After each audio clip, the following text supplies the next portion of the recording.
মন্ত্রী মহোদয় যাতে দীর্ঘদিন আমাদের মাঝে থেকে আমাদের সেবা করতে পারে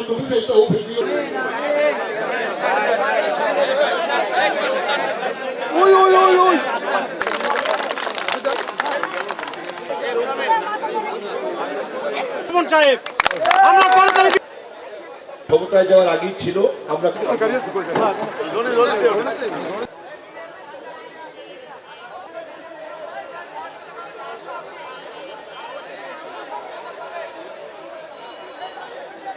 শহীদ জিয়াউর রহমানের খাল খনন কর্মসূচির মাধ্যমে আমরা তৎকালীন সময়ে খাদ্য উৎপাদনের বৃদ্ধির যে সুফল তা আজ প্রমাণিত একটা সত্য।